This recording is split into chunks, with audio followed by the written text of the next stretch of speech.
বিশ্বনবী জনাবে মুহাম্মদুর রাসূলুল্লাহ সাল্লাল্লাহু আলাইহি ওয়াসাল্লামকে মুতঈম ইবনে আদি যখন প্রশ্ন করে বসলো, ভাতিজা মুহাম্মদ বলো তো মসজিদে আকসার কয়টা জানালা, কয়টা দরওয়াজা? নবী আমার বিচলিত হয়ে গেলেন, নবীর মন খারাপ হয়ে গেল, কেননা উনি তো জানেন না মসজিদে আকসার কয়টা দরওয়াজা, কয়টা জানালা। নবীজির মনের অবস্থা দেখে আল্লাহ রাব্বুল আলামিন হযরত জিবরাইল ফেরেশতাকে বলে, ওরে জিবরাইল, যা যা মুতঈম ইবনে আদি আমার নবীকে অপমান করার জন্য এমন প্রশ্ন করেছে যেই প্রশ্নের উত্তর আমার বন্ধুর কাছে নাই। তুই যা মসজিদে আকসাটা এমন ভাবে হাতের পরে ধরবি আর হাত দিয়ে আস্তে আস্তে নড়াবি, আমার বন্ধু দেখবে আর গনে গনে বলে দিবে মসজিদে আকসার কয়টা দরওয়াজা, কয়টা জানালা। বলেন সুবহানাল্লাহ।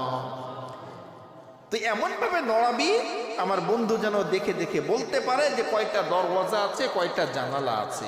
একটি বর্ণনা। আর আরেকটি বর্ণনা, মসজিদে হারাম থেকে মসজিদে আকসা পর্যন্ত আল্লাহ রাব্বুল আলামিন যত গাছপালা ছিল সবগুলোকে দূরে সরিয়ে মসজিদে আকসাটাকে কাছে করে দিয়ে আমার নবীকে বলার সুযোগ করে দিয়েছিলেন, সুবিধা করে দিয়েছিলেন। সুবহানাল্লাহ। তো এইটা বর্ণনা পাওয়া যায়। हरा गुंबद जो देखोगी ज़माना भूल जाओगी, हरा गुंबद जो देखोगी ज़माना भूल जाओगी, अगर तैबा को जाओगी तो आना भूल जाओगी।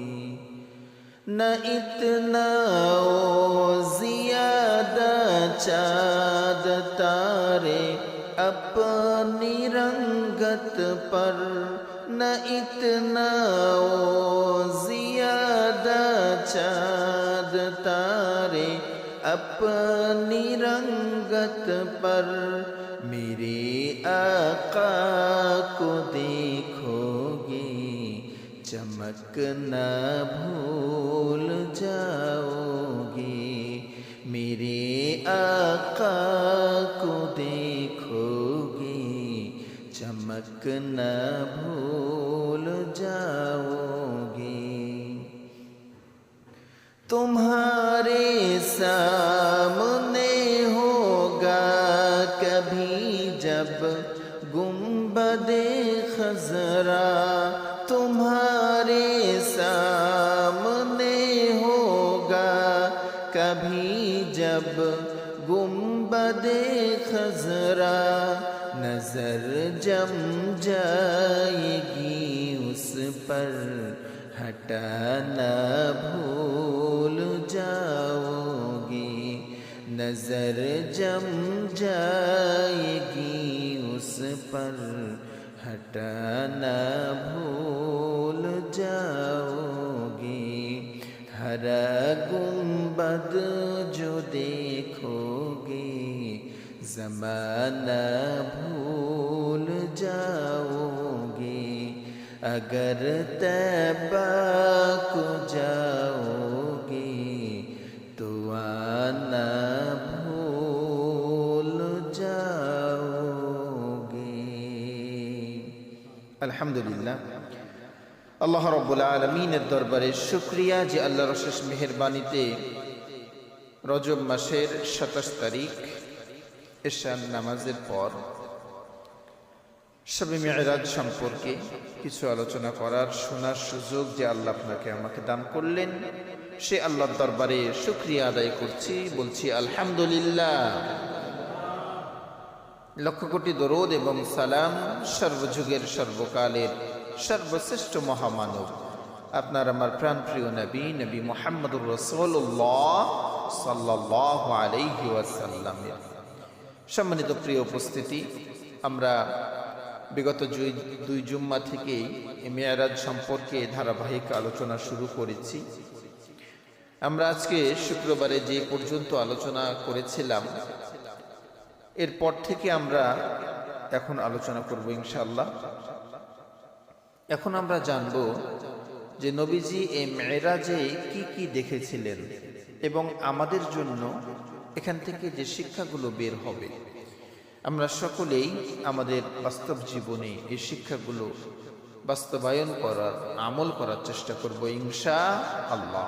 যে কথাগুলো হবে, আল্লাহ রাব্বুল আলামিন আমাদের সবাইকেই এই কথাগুলোর উপরে আমল করার তৌফিক দান করুন, বলছি আমিন।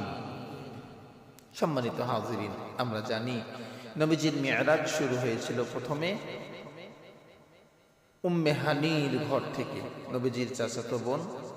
ওখান থেকে নবীজিকে বাইতুল্লাহ শরীফে আনা হয়েছিল। বাইতুল্লাহ থেকে নবীজি বোরাক নামে একটি বাহনে করে মসজিদে হারাম থেকে মসজিদে আকসা পর্যন্ত গিয়েছিলেন। তো নবীজির সঙ্গে হযরতে জিবরাইল ফেরেশতা, হযরতে মিকাইল ফেরেশতা সফর সঙ্গী। তো নবীজি যখন বোরাকে উঠলেন নবীজির সামনে, এরপরে হযরতে জিবরাইল ফেরেশতা এবং মিকাইল ফেরেশতা, সফর শুরু হয়ে গেল। কিছু দূর যাওয়ার পরে নবীজিকে হযরতে জিবরাইল ফেরেশতা বললেন, ইয়া রাসূলুল্লাহ, ইয়া হাবিবাল্লাহ, নবী গো, ওই যে সমতল ভূমিটা দেখছেন, সাদা ভূমিটা দেখছেন, যেখানে মাঝে মাঝে খেজুর গাছ, এখানে আপনি নামেন, নেমে 2 রাকাত নামাজ আদায় করেন। নবী করিম সাল্লাল্লাহু আলাইহি ওয়াসাল্লাম বোরাকের পিঠ থেকে নিচে নামলেন। ওই জায়গাটা এমন ছিল, নবীজি বলছেন, একটা সমতল ভূমি, মাঝে মাঝে খেজুরের গাছ। জিবরাইল ফেরেশতা বোরাক থেকে নামতে বলল। বোরাক থেকে নামার পরে 2 রাকাত নামাজ আদায় করলাম। 2 রাকাত নামাজ আদায় পরে আবার বোরাকের পিঠে উঠলাম। উঠার পরে কিছু দূর গেলাম একটা পাহাড়ে। জিবরাইল ফেরেশতা বললেন, ইয়া রাসূলুল্লাহ, ইয়া হাবিবাল্লাহ, আপনি বোরাকের পিঠ থেকে নামেন, এই পাহাড়ে 2 রাকাত নামাজ আদায় করেন। আমি 2 রাকাত নামাজ আদায় করলাম, আবার বোরাকের পিঠে উঠলাম। কিছু দূর যাওয়ার পরে জিবরাইল ফেরেশতা বললেন, ইয়া রাসূলুল্লাহ, ইয়া হাবিবাল্লাহ, নবী গো, আপনি নামেন, এই জায়গায় 2 রাকাত নামাজ আদায় করেন। তৃতীয়বার নবীজি নেমে 2 রাকাত নামাজ আদায় করলেন। জিবরাইল ফেরেশতা বলেন, ইয়া রাসূলুল্লাহ, ইয়া হাবিবাল্লাহ, আপনি কি জানেন কোন কোন জায়গায় আপনাকে নামাজ আদায় করতে বলেছি? প্রথমে যে সমতল ভূমিতে নামাজ আদায় করেছিলেন, মাঝে মাঝে খেজুরের গাছ ছিল, ওই জায়গাটার নাম হলো ইয়াসরিফ। কিছুদিন পরে আপনি মক্কা থেকে ইয়াসরিফে হিজরত করবেন, ওই জায়গার নাম হবে মদিনা। বলুন সুবহানাল্লাহ। আপনি হিজরত করবেন, মক্কা থেকে মদিনায় যাবেন, এখন ওই জায়গার নাম ইয়াসরিফ, কিন্তু আপনি হিজরত করার পরে ওই জায়গার নাম হবে সোনার মদিনা। ইয়া রাসূলুল্লাহ, ইয়া হাবিবাল্লাহ, দ্বিতীয় যে জায়গাতে আপনাকে নামাজ পড়তে বলেছিলাম, ওই জায়গাটা ছিল মুসা আলাইহিস সালাতু ওয়াস সালামের তুর পাহাড়। যেই তুর পাহাড়ে আল্লাহর সঙ্গে হযরতে মুসা কথা বলতেন, ওই তুর পাহাড়ে আপনাকে নামাজ আদায় করতে বলেছি। ইয়া রাসূলুল্লাহ, ইয়া হাবিবাল্লাহ, নবী গো, তৃতীয় যে জনপদে নামাজ আদায় করেছিলেন, আপনি কি জানেন ওই জায়গাটা কোন জায়গা? ওই জায়গাটা হলো ওই জায়গা যেই জায়গাতে আল্লাহ রাব্বুল আলামিন হযরতে ঈসা আলাইহিস সালাতু ওয়াস সালামকে বাবা ছাড়া মার গর্ভে জন্ম দিয়েছিলেন, যেই জায়গায়, ওই জায়গাতেই আপনাকে নামাজ পড়তে বলেছিলাম। সুবহানাল্লাহ। ঐতিহাসিক 3টি জায়গায় নবীজিকে 2 রাকাত করে নামাজ আদায় করতে বললেন। এরপরে নামাজ আদায় শেষ করে নবীজি আবার রওনা দিবেন। ইতিমধ্যে একজন বুড়া মানুষ, বৃদ্ধ মানুষ নবীজিকে ডাকছে। তো নবীজি তার ডাকে সাড়া দেওয়ার আগেই বা তার দিকে তাকানোর আগেই জিবরাইল ফেরেশতা বললেন, ইয়া রাসূলুল্লাহ, আপনি ওই মুরব্বির দিকে তাকাবেন না, তার দিকে গুরুক্ষেপ করবেন না, তার দিকে যাবেন না। কিছু দূর আবার যাওয়ার পরে একজন বুড়ি নবীজিকে ডাকছে। জিবরাইল ফেরেশতা বললেন, ইয়া রাসূলুল্লাহ, আপনি এই বুড়ির দিকে তাকাবেন না এবং তার দিকে কোনো গুরুক্ষেপ করবেন না। আবার কিছু দূর যাওয়ার পরে একজন অপরূপা সুন্দরী নবীজিকে ডাকছেন। জিবরাইল ফেরেশতা বললেন, ইয়া রাসূলুল্লাহ, আপনি ওই যুবতীর দিকেও তাকাবেন না, আপনি সামনের দিকে অগ্রসর হন। দয়ার নবী, মায়ার নবী ডাক দিয়ে বলেন, ভাই জিবরাইল, আপনি মানা করেছেন, আমার তো তাকানোর কোনো প্রশ্নই উঠে না, কিন্তু জানতে বড় শখ জাগে গো জিবরাইল, এই যে মুরব্বী মানুষ আমাকে ডাক দিয়েছে, এ কে আমাকে ডাক দিল? জিবরাইল ফেরেশতা বলেন, ইয়া রাসূলুল্লাহ, ইয়া হাবিবাল্লাহ, প্রথমে যে মুরব্বী আপনাকে ডাক দিয়েছে এ অন্য কেউ না, শয়তান। আপনি যদি তার ডাকে সাড়া দিতেন, দুনিয়ার আপনার অধিকাংশ উম্মতেরা এই শয়তানের দাসত্ব করত, শয়তানের কথা শুনত। আপনি তার দিকে গুরুক্ষেপ করেন নাই, তাকান নাই। হয়তোবা কিছু উম্মত শয়তানের কথা শুনবে, কিন্তু অনেক উম্মত শয়তানের ধোঁকায় পা দিবে না। না তাকিয়ে আপনি ভালো করেছেন, আপনার উম্মতেরা শয়তানের ওয়াসওয়াসা থেকে বেঁচে যাবে। ইয়া রাসূলুল্লাহ, ইয়া হাবিবাল্লাহ, দ্বিতীয়ত যে বুড়ি মেয়েটা আপনাকে ডেকেছিল, ওই বুড়ি মেয়েটা হলো এই দুনিয়ার বদ আমল, এই দুনিয়ার আপনার উম্মতদের বদ আমল। তাদের আমল এমন হয়েছে, এই বুড়োর মতো, বুড়ি মেয়ের মতো হয়েছে, একটা ব্যাখ্যা। দ্বিতীয় ব্যাখ্যাতে জিবরাইল ফেরেশতা বলেন, এই পৃথিবীর অবস্থান এই বুড়া মহিলার মতো হয়েছে। এর মানে হলো পৃথিবী ধ্বংসের দ্বার প্রান্তে চলে এসেছে, কিয়ামতের দ্বার প্রান্তে চলে এসেছে। ইয়া রাসূলুল্লাহ, এই যে বুড়ির যে অবস্থা দেখলেন, এই পৃথিবীরও সেই অবস্থা। আপনি দুনিয়াতে চলে এসেছেন মানে কিয়ামত সন্নিকটে, খুব কাছে চলে এসেছে। শেষ নবীর আবির্ভাব মানে কিয়ামতের আর দেরি নাই।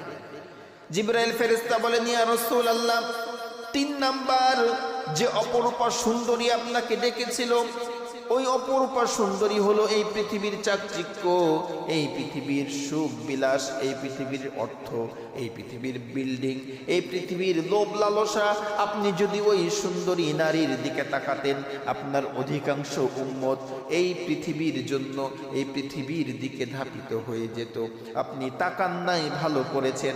আপনার উম্মতরা হয়তোবা কিছু দুনিয়া লোভী হবে, দুনিয়ার প্রেমে, দুনিয়ার মোহে, দুনিয়ার পিছনে ছুটবে, কিন্তু অনেক উম্মত এমন থাকবে যারা আল্লাহকে রব বলে স্বীকার করবে, যারা এই পৃথিবীর মোহে থাকবে না, যারা এই পৃথিবীর ভালোবাসায় থাকবে না। আপনি নবীকে নবী বলে মানবে, আল্লাহকে রব বলে মেনে তাদের জীবনটাকে তারা সুন্দর করে ইসলামের পথে পরিচালিত করবে। সুবহানাল্লাহ। ইয়া রাসূলুল্লাহ, আপনি তার দিকে গুরুক্ষেপ না করে ভালোই করেছেন।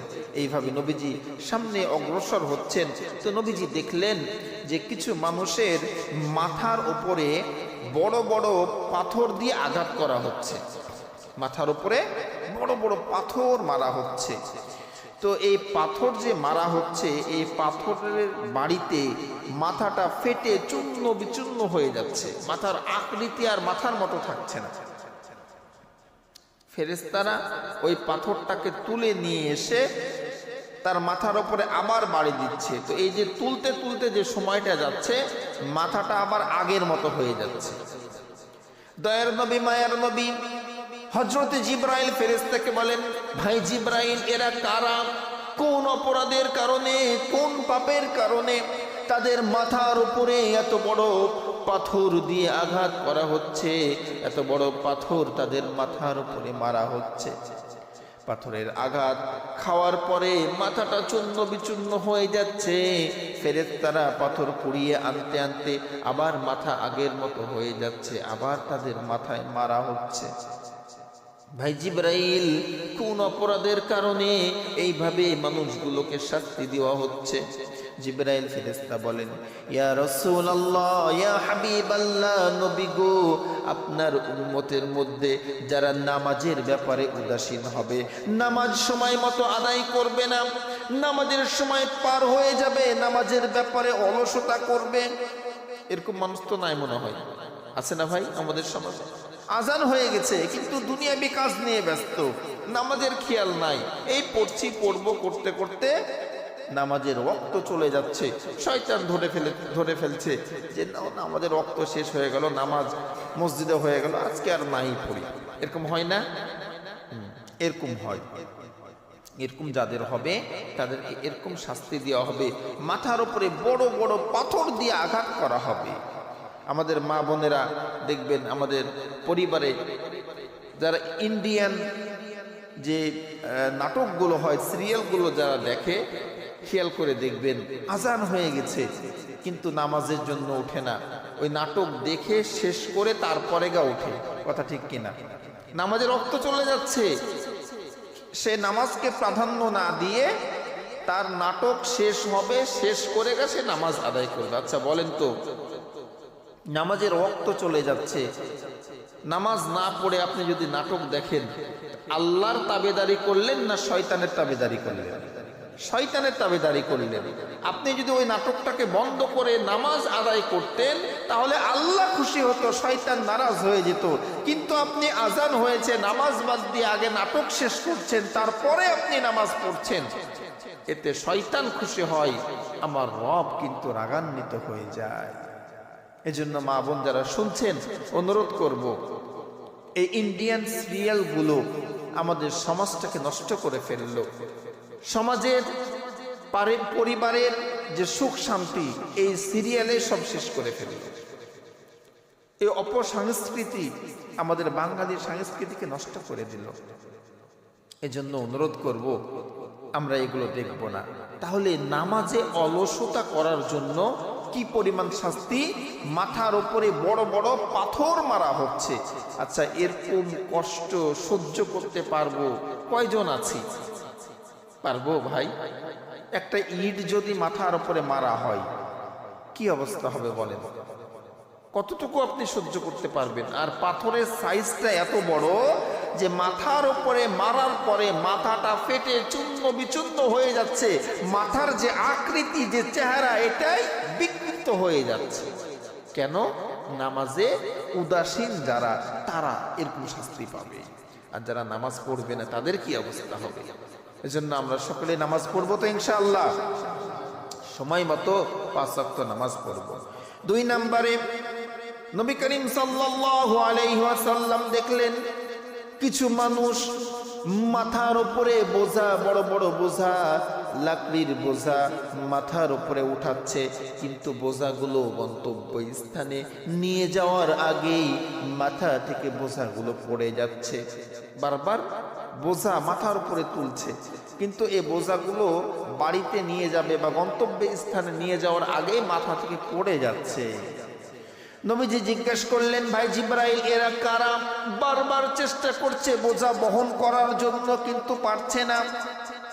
জিবরাইল ফেরেশতা বলেন, ইয়া রাসূলুল্লাহ, ইয়া হাবিবাল্লাহ, আপনার উম্মতের মধ্যে যারা সমাজের বড় বড় দায়িত্ব নিবে, সমাজের লিডার হবে, সমাজপতি হবে, সমাজের মানুষের দায়িত্ব নিবে, কিন্তু দায়িত্ব পালন করতে পারবে না, আল্লাহ রাব্বুল আলামিন কিয়ামত পর্যন্ত তাদেরকে এইভাবেই শাস্তি দিতে থাকবে। নাউযুবিল্লাহ। চিন্তা করে দেখেন যে আপনি একটা বোঝা মাথায় তুলছেন কিন্তু বহন করতে পারছেন না, এটা কি সুনাম এর কাজ না অপমানজনক কাজ? অপমানজনক কাজ। তো এই সমাজপতি যারা হবে, কাউন্সিলর যারা হবে, মেয়র যারা হবে, প্রধানমন্ত্রী যারা হবে, বা এই মসজিদ কমিটির সদস্য যারা হবে, তারা এই বড় বড় দায়িত্ব মনে করেন নিল কিন্তু পালন করতে পারলো না। দায়িত্ব নেওয়ার ব্যাপারে খুব একেবারে অতি আগ্রহী, ভোটাভুটি করে মারামারি করে দায়িত্ব নিচ্ছে, কিন্তু পালনের ব্যাপারে আর পারছে না। তো আমি যেটা পারবো না সেটা কেন নিব ভাই?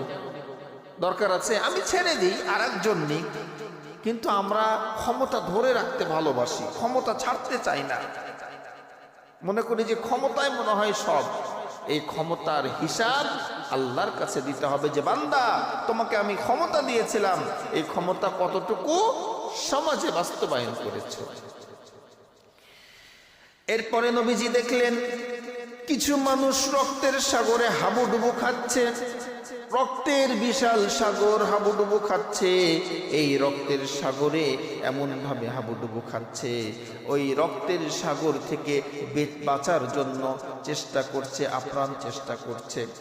ওই সাগর থেকে যখন তীরে আসছে, ফেরেশতারা বড় বড় পাথর নিয়ে তাদের মাথার উপরে মারছে, আবার রক্তের সাগরের মধ্যে চলে যাচ্ছে। এইভাবে তাদের শাস্তি চলতেই আছে। নবীজি জিজ্ঞাসা করলেন, ভাই জিব্রাইল, এরা কারা, কোন পাপের জন্য এই রক্তের সাগরে হাবুডুবু খাচ্ছে, বাঁচার জন্য চেষ্টা করছে, কিন্তু ফেরেশতারা আবার কেন পাথর মেরে মধ্যে পাঠিয়ে দিচ্ছে? জিবরাইল ফেরেশতা বলেন, ইয়া রাসূলুল্লাহ, ইয়া হাবিবাল্লাহ, নবী গো, আপনার উম্মতের মধ্যে যারা সুদখোর হবে, সুদ খাবে, সুদের উপরে টাকা লাগাবে, কিয়ামত পর্যন্ত তাদেরকে এইভাবেই শাস্তি দেওয়া হবে। কি খারাপ কথা, কি মারাত্মক কথা! আপনি সাঁতার জানেন না, পদ্মা নদীর মধ্যে আপনি হাবুডুবু খাচ্ছেন, বাঁচার জন্য কোন রকম সাইডে এসেছেন, কেউ আবার আপনাকে পাথর মেরে আবার মধ্যে পাঠিয়ে দিচ্ছে। এটা কেমন কষ্টদায়ক একটি বিষয়। এরকম শাস্তি কাদের হবে ভাই? সুদখোরদের, যারা সুদ খাবে। সুদ তো আমাদের সমাজে এমন ভাবে ঢুকে গেছে, ঘরে ঘরে এখন সুদ, ঘরে ঘরে সুদ। সুদের পরে মানুষ টাকা লাগাচ্ছে আর মানুষ ওই টাকা ভক্ষণ করছে। সম্মানিত বাবাজিরা আমার, সুদের শাস্তি এখানেই শেষ নয়। নবীজি বলছেন, কিয়ামতের ময়দানে কিছু কিছু মানুষের পেটগুলো হবে হাড়ির মতো। কিসের মতো? হাড়ির মতো, বড় বড় হাড়ির মতো পেট হবে। ওই পেটের মধ্যে সাপ বিচ্ছু নড়াচড়া করতে থাকবে। কিয়ামতের ময়দানে ওই পেটওয়ালা মানুষ দেখে বুঝতে পারবে এরা সুদের কারণে তাদের পেটগুলো আজকে এত বড় বড় হয়েছে, সুদ খাওয়ার জন্য। মারাত্মক অপরাধ এই সুদ। এজন্য আমরা সকলেই সুদ থেকে বেঁচে থাকবো ইনশাআল্লাহ। এরপরে নবীজি দেখলেন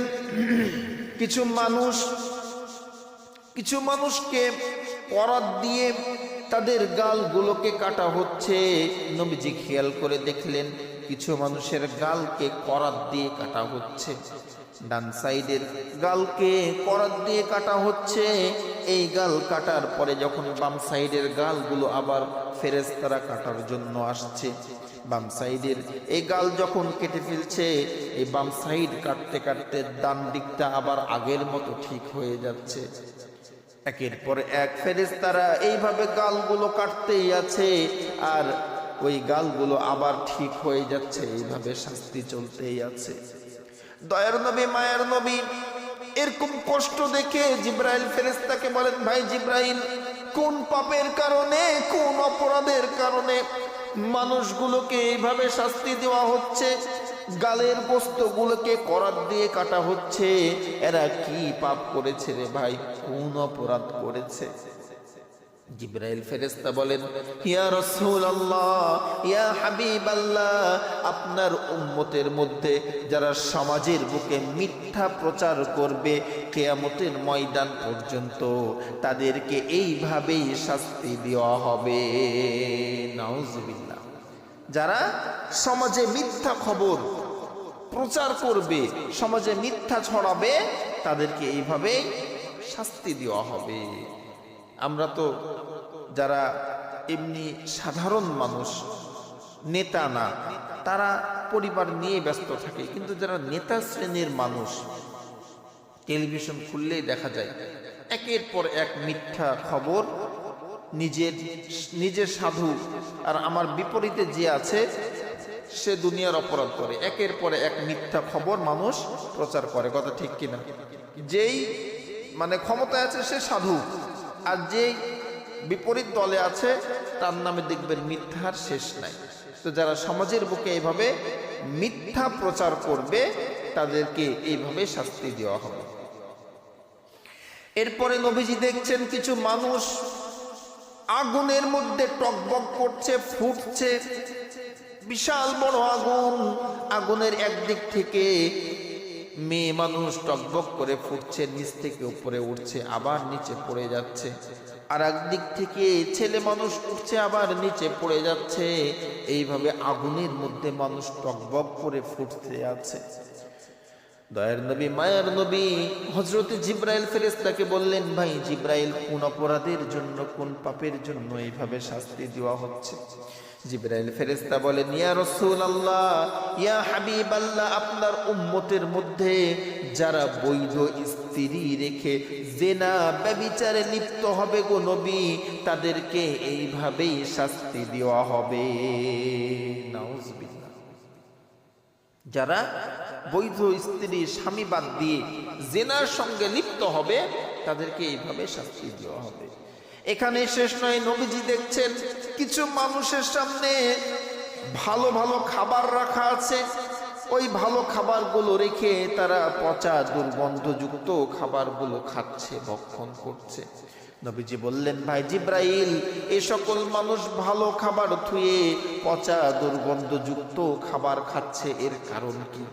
জিবরাইল ফেরেশতা বলেন, ইয়া রাসূলুল্লাহ, যারা দুনিয়াতে জিনা ব্যভিচারে লিপ্ত হবে, বৈধ স্ত্রী বৈধ স্বামী বাদ দিয়ে, ভালো খাবার বাদ দিয়ে খারাপ খাবারে মুখ দিবে, জিনা ব্যভিচার করবে, তাদেরকে এইভাবে শাস্তি দেওয়া হবে।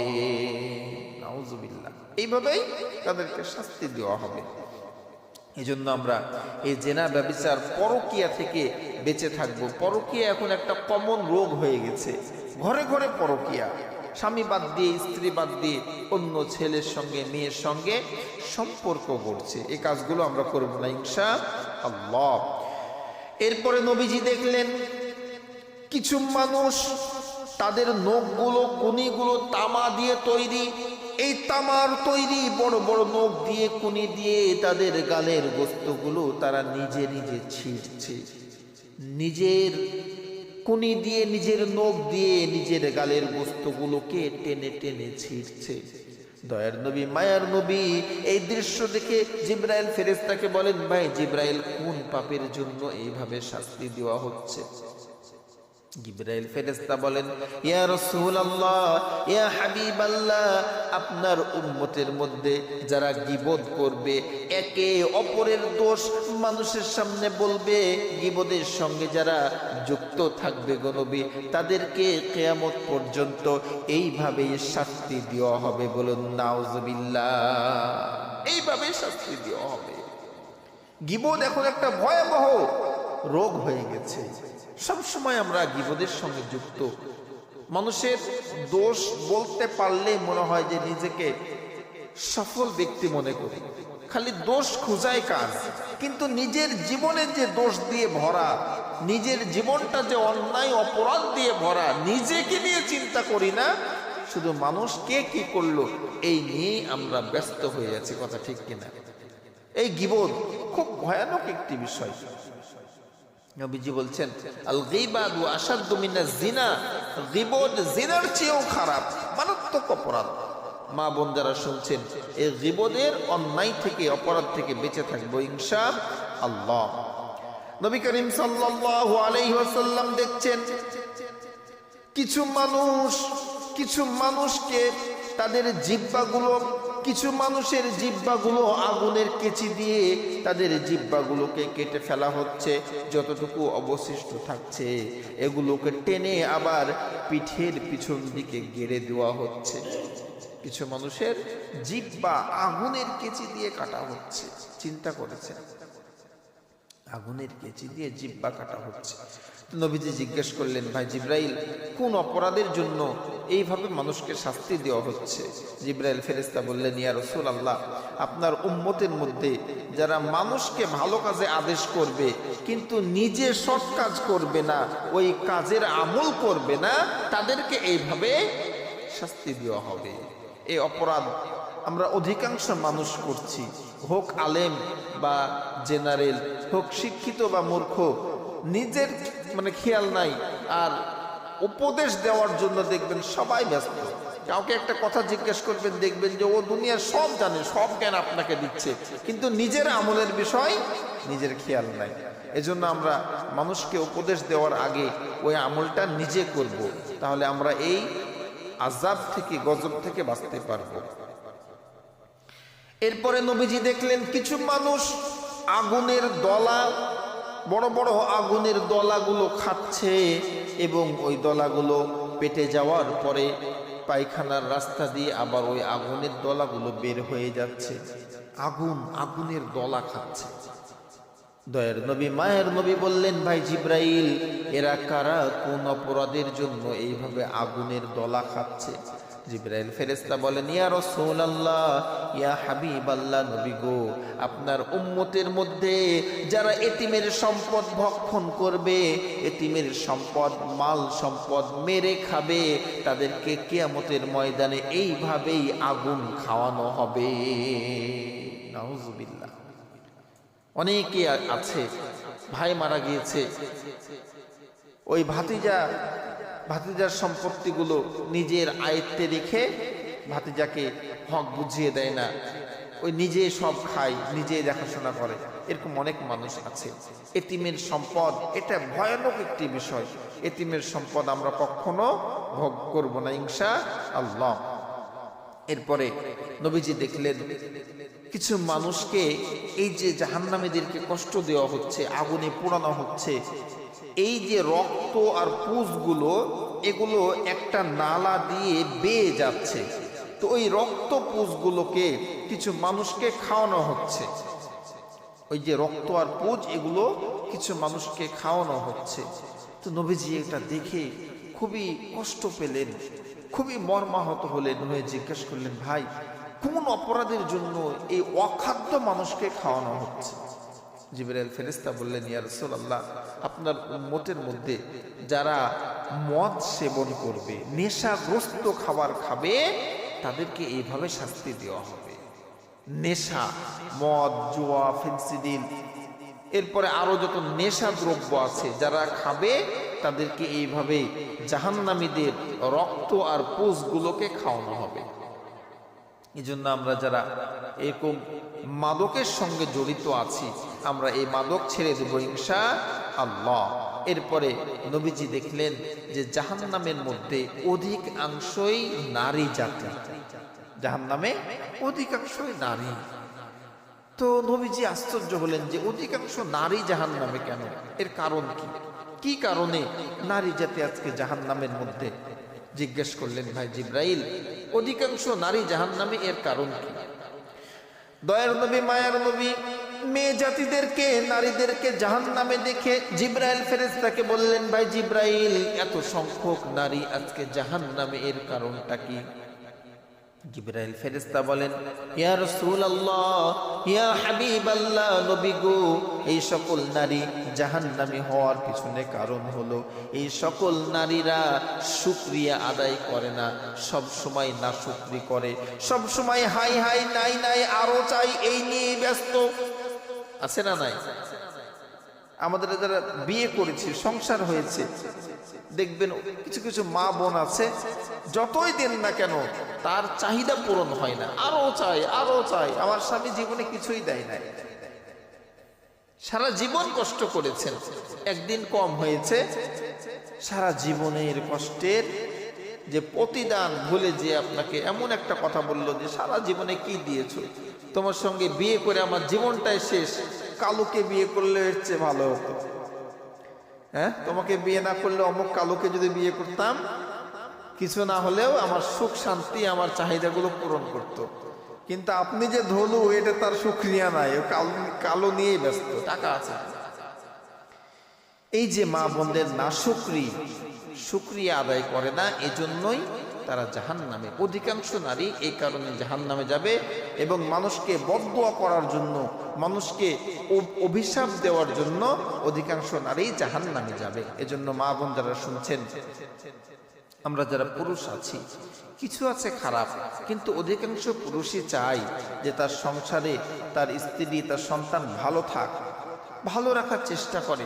হয়তোবা কোনো কারণবশত আপনাকে আপনার চাহিদাগুলো ঠিকভাবে পূরণ করতে পারছে না, এজন্য নাশুকরি করবেন না।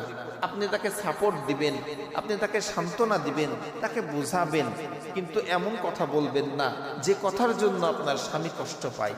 আপনি যদি এরকম কথা বলেন তাহলে জাহান্নামে যাওয়ার জন্য আপনার এই কথাই যথেষ্ট হয়ে যাবে। দয়ার নবী মায়ার নবী সামনের দিকে অগ্রসর হচ্ছেন, তো দেখলেন কিছু মানুষের, কিছু মেয়ের স্তনের মধ্যে বিষাক্ত সাপ দংশন করছে। কিছু মেয়ে জাতি মা বোনদের স্তনে বড় বড় বিষাক্ত সাপগুলো দংশন করছে। এই দৃশ্য দেখে দয়ার নবী মায়ের নবী জিজ্ঞেস করলেন, ভাই জিব্রাইল, কোন অপরাধের কারণে, কোন পাপের কারণে এই মেয়েদেরকে এইভাবে শাস্তি দেওয়া হচ্ছে? জিব্রাইল ফেরেশতা বলেন, ইয়া রাসূলুল্লাহ, ইয়া হাবিবাল্লাহ, আপনার উম্মতের মধ্যে যে সকল মা তার সন্তানদেরকে স্তনের দুধ পান করাবে না, স্তনের দুধ পান করাবে না, ওই সকল মা, ওই সকল বোনকে কিয়ামতের ময়দান পর্যন্ত এইভাবেই তাদেরকে শাস্তি দেওয়া হবে। নাউজুবিল্লাহ। আমাদের মা বোনেরা তাদের বডি ফিটনেস ঠিক রাখার জন্য বা বিভিন্ন কারণে বাচ্চাকে দুধ খাওয়ায় না। আপনার বুকের দুধ, আপনার স্তনের দুধ, ওই বাচ্চার অধিকার। 2 বছর যাবত আপনি তাকে দুধ পান করাবেন, এটা তার অধিকার। এই অধিকার থেকে তাকে যদি বঞ্চিত করেন তাহলে আপনার এইভাবে শাস্তি হবে। আর মনে রাখবেন, আপনি যে বাচ্চাকে আপনার হক নষ্ট করলেন, তার ছোটবেলায় সে অবুঝ একটা সন্তান, তার হক আপনি নষ্ট করলেন, ওই বাচ্চা বড় হয়ে জীবনেও আপনার হক আদায় করবে না। কথা ঠিক কিনা?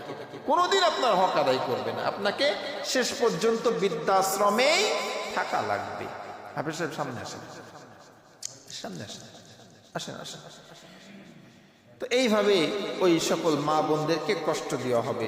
এরপরে নবী করিম সাল্লাল্লাহু আলাইহি সাল্লাম দেখলেন যে কিছু মানুষ কাত হয়ে শুয়ে আছে, একদিকে কাত হয়ে শুয়ে আছে। ওই সকল মানুষের মাথার উপরে পাথর দিয়ে আঘাত করা হচ্ছে। তো নবীজি জিজ্ঞাসা করলেন, ভাই কি কারণে এদের মাথার উপরে পাথর দিয়ে আঘাত করা হচ্ছে? তো জিবরাইল ফেরেশতা বললেন, ইয়া রাসূলুল্লাহ, এরা ইসলাম মানতো না, ইসলাম এদের কাছে ভালো লাগতো না, বিভিন্ন অপসংস্কৃতি তারা মেনে চলতো, অপসংস্কৃতি তারা প্র্যাকটিস করতো, কিন্তু ইসলাম এদের কাছে ভালো লাগতো না। এইভাবে আরো বিভিন্ন নিদর্শন আল্লাহ নবীজিকে দেখিয়েছেন। তো আমরা যে কয়েকটা শুনলাম, যে কয়েকটা পাপের শাস্তির কথা শুনলাম, এগুলোর থেকে আমাদেরকে বেঁচে থাকতে হবে। এই অপরাধগুলো যদি করি এই সকল শাস্তি আমাদের হবে। আমরা সকলে বেঁচে থাকবো তো ইনশাআল্লাহ? ইনশাআল্লাহ ভাই, অবশ্যই চেষ্টা করব। তো এখন নবীজি মেরাজ করলেন, তো আমাদের জন্য কি নিয়ে আসলেন? নবীজি মেরাজে গেলেন, আমাদের জন্য কি আনলেন? আমাদের জন্য উপহার স্বরূপ নবী করিম সাল্লাল্লাহু আলাইহি সাল্লাম 5 ওয়াক্ত নামাজ নিয়ে এসেছেন। হাদিয়া, তোফা, উপহার। নবীজি উম্মতের জন্য 5 ওয়াক্ত নামাজ উপহার স্বরূপ এনেছেন। নবীজি বলছেন, as-salatu mi'rajul mu'minin, নামাজ মুমিনের জন্য মেরাজ, আল্লাহর সঙ্গে সাক্ষাৎ। আপনি নামাজে দাঁড়াবেন, আল্লাহর সঙ্গে সাক্ষাতে দাঁড়াবেন। আল্লাহ কোরআনে বলছেন, ওয়াসজুদ ওয়াক্তারিব, সিজদা করো, আমার নিকটবর্তী হয়ে যাও। তো নামাজ হলো মুমিনের মেরাজ। আর এই নামাজ আজকে আমাদের জন্য বোঝা হয়ে গেছে। এটা তোফা ছিল, নবীজির মেরাজের উপহার ছিল আমাদের উপরে 50 ওয়াক্ত নামাজ। এই 50 ওয়াক্ত নামাজ নবী করিম সাল্লাল্লাহু আলাইহি সাল্লাম হযরতে মুসা আলাইহিস সালাতু ওয়াস সালামের পরামর্শক্রমে কমাতে কমাতে কমাতে কমাতে 5 ওয়াক্ত নিয়ে এসে আমাদের উপরে ফরজ হয়েছে। তবে আল্লাহ আমার নবীকে বললেন, বন্ধু, আমি 50 ওয়াক্ত ফরজ করেছিলাম, আপনি আপনার উম্মতদের কথা চিন্তা করে 45 ওয়াক্তই মাইনাস করে দিলেন, 5 ওয়াক্ত নিয়ে গেলেন। আপনার উম্মতদেরকে জানিয়ে দিয়েন, তারা যদি 5 ওয়াক্ত নামাজ ঠিকভাবে আদায় করে, আমি আল্লাহর কথা নড়চড় হয় না, আমি আল্লাহ তাদেরকে 50 ওয়াক্তের সওয়াবই দান করে দেব। সুবহানাল্লাহ। নামাজ পড়বেন 5 ওয়াক্ত আর সওয়াব পাবেন 50 ওয়াক্তের। এই নামাজটা আমাদের জন্য কি বলেন তো? হাদিয়া, তোহফা, উপহার। এই যে সিন্নির ব্যবস্থা আছে না, সিন্নি মনে করেন, কিন্তু এই নামাজ আমাদের জন্য এখন বোঝা হয়ে গেছে, কষ্টকর হয়ে গেছে। এজন্য আমরা সকলে 5 ওয়াক্ত নামাজ আদায় করবো ইনশাআল্লাহ। 2 নাম্বার উপহার, নবীজির মেরাজ থেকে আমাদের জন্য উপহার সূরা বাকারার শেষ 2 আয়াত, আমানার রাসূল বিমা উনজিলা ইলাইহি মির রাব্বিল মুমিনুন, এখান থেকে শেষ পর্যন্ত এটা আমাদের জন্য আল্লাহর পক্ষ থেকে উপহার, নবীজির মাধ্যমে আল্লাহ আমাদেরকে দিয়েছেন। এজন্য এই আয়াত 2টির অনেক শক্তি, অনেক ফজিলত। আমরা 5 ওয়াক্ত নামাজ পড়ে আয়াতুল কুরসির পাশাপাশি এই সূরা বাকারার শেষ 2 আয়াতের আমল করব ইনশাআল্লাহ।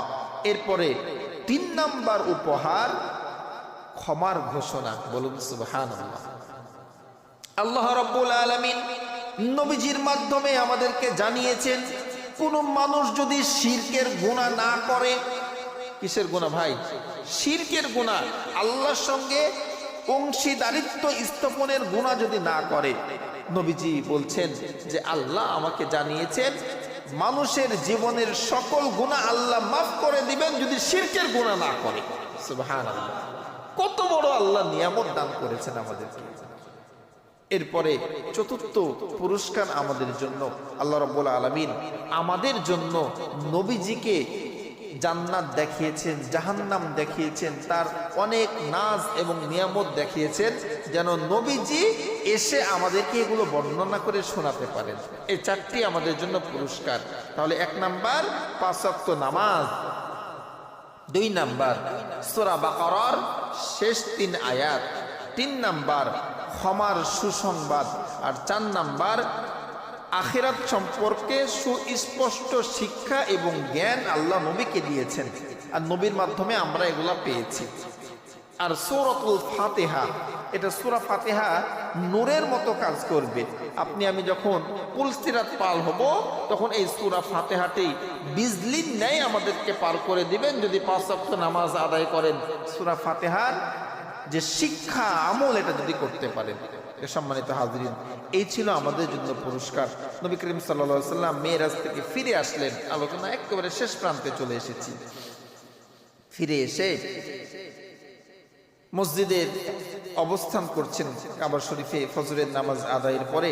তদানীন্তন সময়ের কাফিরেরা এসে আমার নবীকে কটূক্তি করতে, মানে ওই যে চিমটে কাটা বলে না, চিমটে কাটতে শুরু করেছে যে ভাতিজা মোহাম্মদ, প্রত্যেক দিন তো নতুন নতুন কথা বলো, আজকে কি কথা আছে?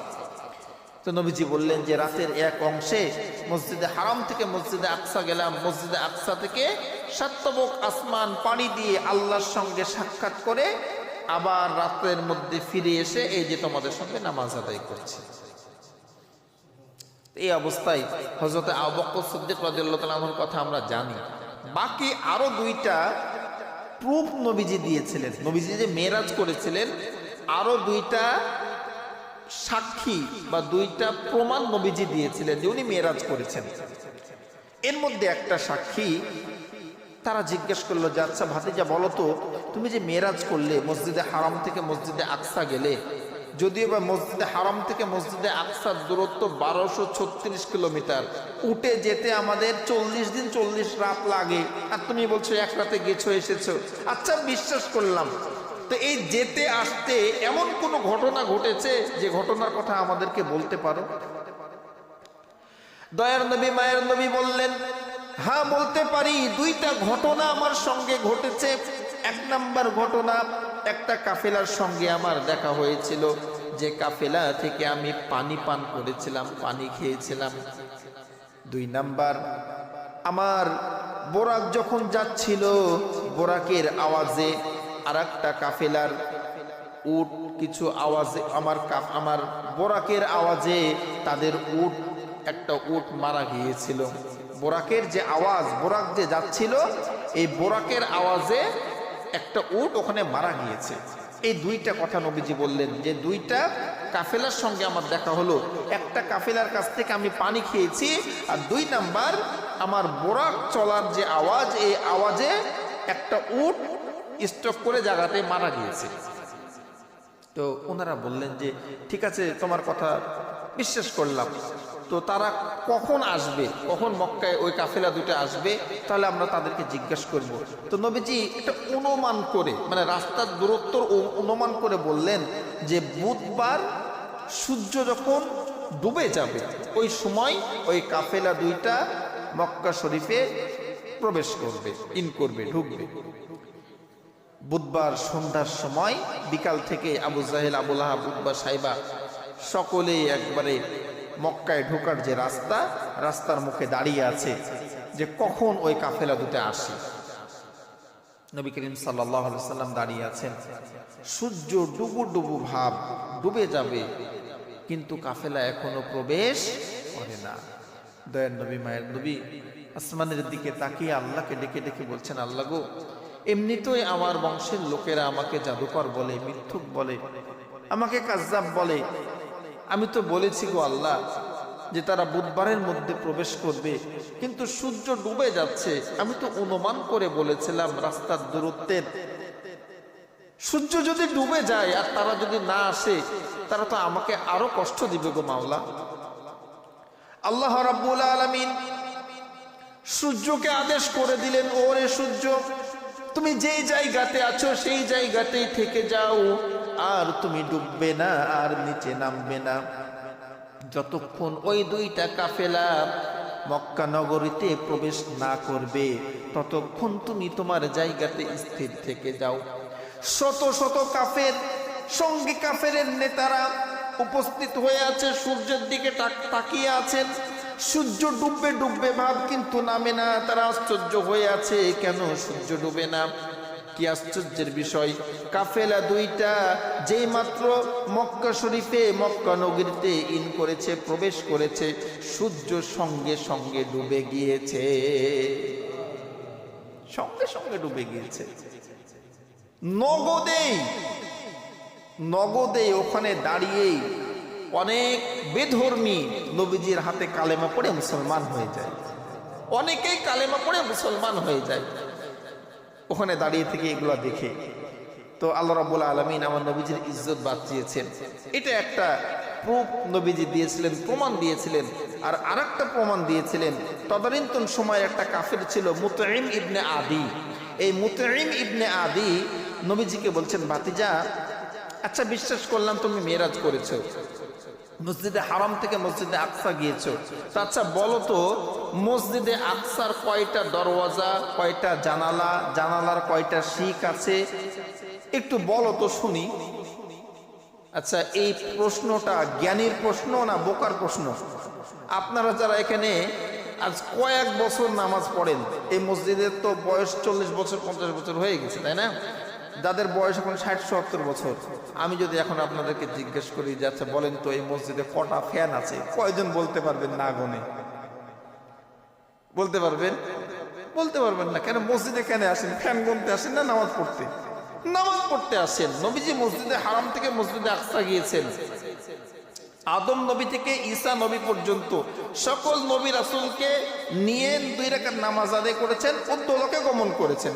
উনি তো আর জান্নাত দরজা গুনতে যান নাই। কিন্তু কাফের তো প্রশ্ন করে বসেছে মুতঈম ইবনে আদি নবীজিকে অপমান করার জন্য। বিশ্বনবী জনাবে মুহাম্মদুর রাসূলুল্লাহ সাল্লাল্লাহু আলাইহি ওয়াসাল্লামকে মুতঈম ইবনে আদি যখন প্রশ্ন করে বসলো, ভাতিজা মুহাম্মদ বলো তো মসজিদে আকসার কয়টা জানালা, কয়টা দরওয়াজা? নবী আমার বিচলিত হয়ে গেলেন, নবীর মন খারাপ হয়ে গেল, কেননা উনি তো জানেন না মসজিদে আকসার কয়টা দরওয়াজা, কয়টা জানালা। নবীজির মনের অবস্থা দেখে আল্লাহ রাব্বুল আলামিন হযরত জিবরাইল ফেরেশতাকে বলে, ওরে জিবরাইল, যা মুতঈম ইবনে আদি আমার নবীকে অপমান করার জন্য এমন প্রশ্ন করেছে যেই প্রশ্নের উত্তর আমার বন্ধুর কাছে নাই। তুই যা মসজিদে আকসাটা এমন ভাবে হাতের পরে ধরবি আর হাত দিয়ে আস্তে আস্তে নড়াবি, আমার বন্ধু দেখবে আর গনে গনে বলে দিবে মসজিদে আকসার কয়টা দরওয়াজা, কয়টা জানালা। বলেন সুবহানাল্লাহ। তুই এমন ভাবে নড়াবি আমার বন্ধু যেন দেখে দেখে বলতে পারে যে কয়টা দরওয়াজা আছে, কয়টা জানালা আছে। একটি বর্ণনা। আর আরেকটি বর্ণনা, মসজিদে হারাম থেকে মসজিদে আকসা পর্যন্ত আল্লাহ রাব্বুল আলামিন যত গাছপালা ছিল সবগুলোকে দূরে সরিয়ে মসজিদে আকসাটাকে কাছে করে দিয়ে আমার নবীকে বলার সুযোগ করে দিয়েছিলেন, সুবিধা করে দিয়েছিলেন। সুবহানাল্লাহ। তো এইটা বর্ণনা পাওয়া যায়। তো সম্মানিত ভাইরা, আমরা ঈমানদার, এই মেরাজটি এতটাই আশ্চর্য ঘটনা যে এই মেরাজের বর্ণনা করতে যে আল্লাহ নিজেই সুবহান দিয়ে শুরু করেছেন, মানে আশ্চর্য এটি একটি ঘটনা। এজন্য আমরা এটাকে আমাদের ইয়াকিন দিয়ে, আমাদের ঈমান দিয়ে বিশ্বাস করব ইনশাআল্লাহ। আর যে শিক্ষাগুলোর কথা বললাম এগুলো সবাই মানব ইনশাআল্লাহ। আল্লাহুম্মা আমিন। ربنا ظلمنا أنفسنا وإن لم تغفر لنا وترحمنا لنكونن من الخاسرين ربنا آتنا في الدنيا حسنة وفي الآخرة حسنة وقنا عذاب النار رب ارحمهما كما ربياني صغيرا رب ارحمهما كما ربياني صغيرا আয় আল্লাহ তাআলা, এশার নামাজের পর থেকে এই পর্যন্ত আমি গুনাহগার তোমার নেককার বান্দাদেরকে সঙ্গে নিয়ে তোমার নবীর মিরাজ সম্পর্কে কিছু আলোচনা করেছি গো মাওলা। আয় আল্লাহ তাআলা, আমার তো জ্ঞান তেমন নাই গো মাওলা। আয় আল্লাহ তাআলা, আমার জ্ঞানকে তুমি বৃদ্ধি করে দাও। আয় আল্লাহ তাআলা, যা কিছু বলেছি আমি সহ আমরা সকলেই যেন এরপরে আমল করতে পারি, সেই তৌফিক আমাদেরকে তুমি দান করে দাও। আয় আল্লাহ তাআলা, যেইভাবে হযরতে আবু বকর সিদ্দিক রাদিয়াল্লাহু তাআলা আনহু তোমার নবীর মিরাজকে বিশ্বাস করেছিলেন, এইভাবেই আমাদেরকে বিশ্বাস করার তৌফিক তুমি দান করে দাও। আয় আল্লাহ তাআলা, শয়তানের ওয়াসওয়াসা থেকে, নফসের ধোঁকা থেকে বেঁচে থাকার তৌফিক আমাদেরকে দান করে দাও। আয় আল্লাহ তাআলা, এই মিরাজ থেকে শিক্ষা নিয়ে আমাদের জীবনে বাস্তবায়ন করতে পারি, সেই তৌফিক তুমি দান করে দাও। আয় আল্লাহ তাআলা, যে সকল অপরাধের জন্য তুমি শাস্তি দিয়েছো তোমার নবী দেখেছেন মাওলা, ওই সকল অপরাধ থেকে, পাপ থেকে বেঁচে থাকার তৌফিক আমাদেরকে তুমি দান করে দাও। আয় আল্লাহ তাআলা, তুমি যদি আমাদেরকে হেদায়েত না দাও, সহজ সরল পথ না দেখাও, আমরা তো বিচলিত হয়ে যাব মাওলা। এই দুনিয়াতে তোমার গোলামের অভাব নাই, কিন্তু তুমি ছাড়া আমাদের তো দ্বিতীয় কোনো রব নাই গো মাওলা। আয় আল্লাহ তাআলা, আমরা যদি বিচলিত হয়ে যাই, পথভ্রষ্ট হয়ে যাই, জাহান্নামী হয়ে যাই, আয় আল্লাহ তাআলা, আমরা জাহান্নামের আগুন তো সহ্য করতে পারবো না মাওলা। আয় আল্লাহ তাআলা, আমাদেরকে হেদায়েতের পথ তুমি দেখিয়ে দাও, আমাদেরকে সহি বুঝ তুমি দান করে দাও মাওলা। আল্লাহ তাআলা, আমাদের মধ্যে অনেকে অসুস্থ আছে, সকলকে পূর্ণ সুস্থতা দান করে দাও। আমাদের হায়াতে রিজিকে বরকত দান করে দাও। আমাদের মনের জায়েজ সকল আশাগুলো পূরণ করে দাও। আমাদেরকে দিনের জন্য তুমি কবুল করে নাও। আয় আল্লাহ তাআলা, আমাদের মধ্যে যারা অসুস্থ আছে সবাইকে পূর্ণ শেফা দান করে দাও। আয় আল্লাহ তাআলা, অনেকেই বাবা হারা, মা হারা, স্ত্রী হারা, সন্তান হারা। আয় আল্লাহ তাআলা, দাদা দাদি, নানা নানি, আত্মীয় স্বজন যে যেখানে অন্ধকার কবরে শায়িত, তাদের সবাইকে তুমি মাফ করে দাও। আয় আল্লাহ তাআলা, খাস করে বছরের পাড়ার গোরস্থানের সকল মাইয়াতকে তুমি মাফ করে দাও। আমাদের আত্মীয় স্বজনদেরকে মাফ করে দাও। এই এলাকার সকল মাইয়াতকে মাফ করে দাও। তাদের কবরগুলোকে জান্নাতের বাগিচা বানিয়ে দাও। আয় আল্লাহ তাআলা, আমরা যারা জীবিত আছি আমাদের হায়াতের রিজিকে বরকত বৃদ্ধি করে দাও।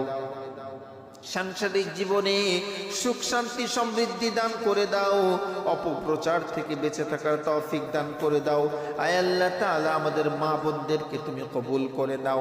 আয় আল্লাহ তাআলা, প্রতিটি পরিবারের মা বোনদেরকে হযরতে আয়েশা সিদ্দিকার মতো, হযরতে খাদিজার মতো, হযরতে ফাতেমার মতো জীবন যাপনের তৌফিক তুমি দান করে দাও। মা বোনদেরকে পর্দানশীল হওয়ার তৌফিক দান করে দাও। মা বোনদেরকে স্বামীর খেদমত করনেওয়ালা বানিয়ে দাও। আয় আল্লাহ তাআলা, আমাদের সবাইকে দ্বীনের জন্য, ইসলামের জন্য কবুল করে নাও। আমাদের সকলের জীবনের গুনাহগুলো মাফ করে দাও। আমাদের পারিবারিক জীবনে সুখ শান্তি সমৃদ্ধি দান করে দাও। আমাদের সন্তান দ্বয়কে চক্ষু শীতলকারী সন্তান হিসেবে কবুল করে নাও। সুবহানাকা লা ইলমা লানা ইল্লা মা আল্লামতানা ইন্নাকা আনতাল আলিমুল হাকীম। সুবহানা রাব্বিকা রাব্বিল ইজ্জাতি আম্মা ইয়াসিফুন। وسلام على المرسلين والحمد لله رب العالمين واجعل آخر كلامنا عند الموت لا إله إلا الله محمد رسول الله صلى الله عليه وسلم